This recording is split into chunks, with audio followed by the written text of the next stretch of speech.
हे माँ दुर्गा, हे माँ Durga,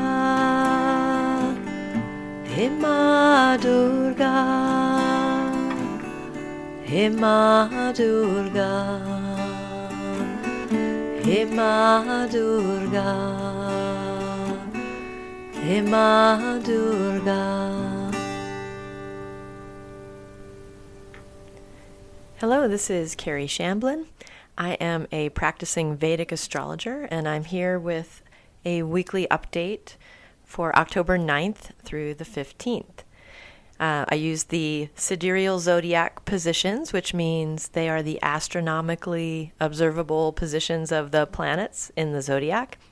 So if things sound a little weird from what you're used to, you may be accustomed to Western astrology. So check it out and see what you think. All right, this is the last week that we're going to have the sun transiting through the sign of Virgo. Sun will change signs on the 16th. So this sun in Virgo is fine. Sun likes being in Virgo. Virgo is a earth sign ruled by our friend Mercury. And we have a lot of practical leverage with Virgo energy. We can make changes and really understand what's going on. There's good analytical energy in Virgo.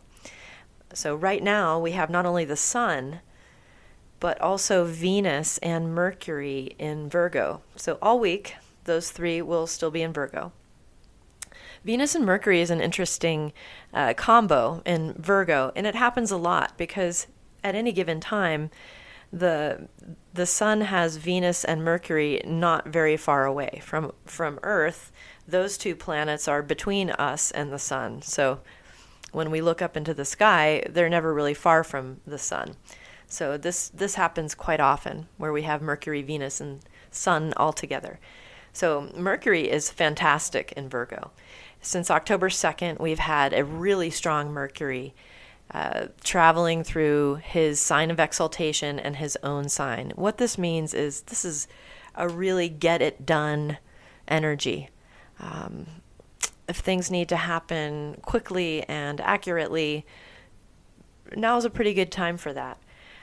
Now, Venus is opposite in the sense of does not love being in Virgo. Mercury loves being in Virgo. Venus does not love being in Virgo. But the fact that they're very good friends and they're both there, Venus's debilitation is somewhat lifted by just Mercury's presence there. So this is just a super energetic, inspiring, active combination. So if you have things to do this week that involve creativity or communications or health issues, this is good. Just go for it. Okay, so Sunday, October 9th, we're getting a full moon in Pisces. So when you're looking at a full moon, it's rising on the eastern horizon as the sun sets. So this week we will have Pisces full moon, and we're going to also see Jupiter there. Jupiter has been very bright in the sky because of retrograde motion.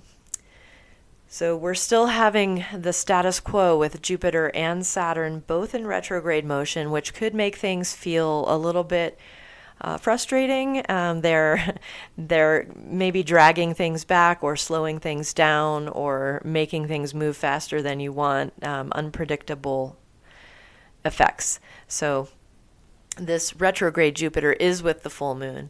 It should look lovely in the sky. Mental energy and physical energy tends to be very high when the moon is full. So this could be quite a nice evening, actually, on Sunday evening, October 9th. Now, after the moon is full, it begins to wane for 2 weeks.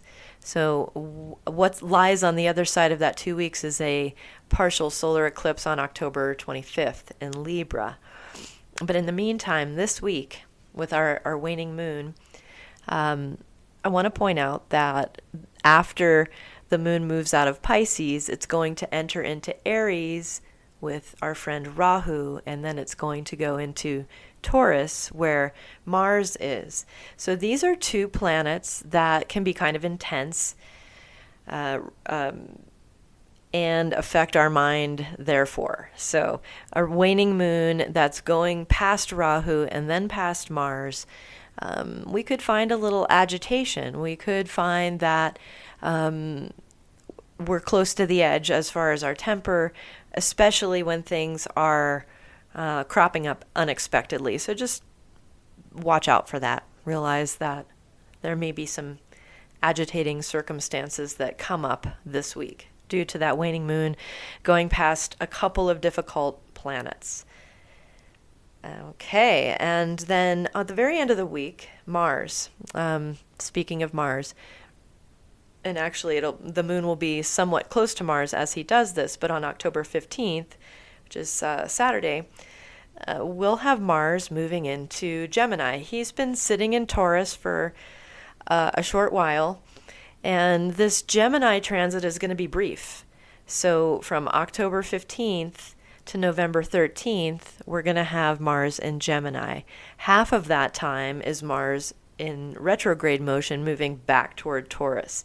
So just keep your eyes open starting on Saturday for the last couple weeks of October.